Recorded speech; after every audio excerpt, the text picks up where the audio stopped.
For me, sculpture is the ultimate form of creativity. There's moments when you're creating so much that it's almost meditative. You get lost in it, and it's fantastically rewarding and fantastically gratifying. So why do I do it? I mean, I'd be mad not to. My name is David Wadsworth, and I'm a sculptor. And I've been sculpting for about 9-10 years now. There's several aspects of being a sculptor, because you have the aspect of the actual doing things with your hands. You adopted a process. You've stepped into something which is like a path, and you're on a journey. And that, I think, is fascinating. Possibly the most important aspect of that is that you learn to be an observer. You have to learn to look at people. And we don't usually do that in society, because you can only look at a person for a certain amount of time and then it becomes uncomfortable. But when you're a sculptor, you have to kind of push through that. So I tend to find myself staring at people quite a lot and looking at the bridge of their nose or how the corners of their mouth are shaped. And this curiosity as well. I think you have to be curious as a sculptor. I've been working for years as an illustrator, and I got the chance to go to an art school, and I was going to develop my painting skills. And a part of this course was sculpture, and it was one of those Cinderella moments when you put your foot in the shoe and it fits, and it was like, aha, this is what I am. So it came late, but it felt perfect when it arrived.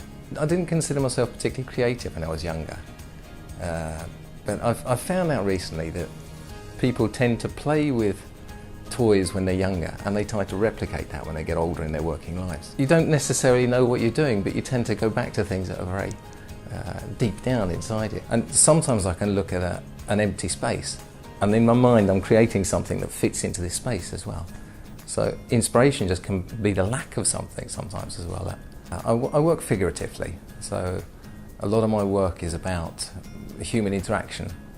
But it doesn't have to be a physical interaction, it can be an emotional interaction, and I try and express emotional interactions through a physical form.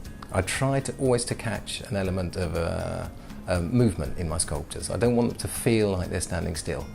So I want to give the impression there's movement in them. And it can be an emotional movement, but I want to get the feeling that something's happening with the sculpture. It's got to have some sort of life in it. One of my pieces is called Balance, and it's two figures that are interacted. It's a man who's lifting up into the air. The more interesting thing with this, I think, is because when I did it, I had this idea that it was to do with balance in a relationship. So obviously I wanted balance in the form, but it was more to do with how a relationship is balanced. So that one person can sometimes fly off in an emotional storm, and the other person says, well, wait, come down to earth again. But when I showed this, the first time I showed this, there was a woman who came along. She'd seen it, and she'd recently lost her husband, and she'd gone through a grieving process. And she saw this as something completely different, as her husband disappearing and her holding on to him and having difficulty letting go of him. That is what's fascinating about art as well, that it's not so much the interpretation that I put into it, it's what the observer gets out of it. And people are often worried about art, because they don't know if it's good or bad. All you have to say is if something affects you, if something rouses curiosity or wakes an emotion, then for you it's good art. One of the joys of being a sculptor is you can have quite a leisurely start to the day. So I wake up, cup of tea first, and I have to go out with the dogs first, so I walk with the dogs. And that's kind of a nice process because you're thinking as well, so you get you thinking. And then I'll get down to the studio. I'll work presumably about 6 or 7 hours straight. And I tend to go back in the evenings if it's panic, so I can work up to 10, 12 hours a day on a good day. There's other days where it's more relaxed and it can be 3 or 4 hours. And there's certain days you go down to the studio and nothing's happening. It doesn't feel like it's working. Well, you need to be patient. You need to be meticulous, I suppose, quite goal-focused. For me, I find myself that just that slow, patient process, because for me, sculpture is a very slow process. I'll do something and I have to look at it, and then you have to do something, you look at it. So there's a lot of looking and thinking. Life as a sculptor is fantastic, it's wonderful. It can be difficult at times, so you have to be a bit thick-skinned. I have my diaries, and I always fill in my diaries. I do a little sketch, and I'll write about something. And I look back at one of these from about 9-10 years ago, and I saw what I'd written about my first show.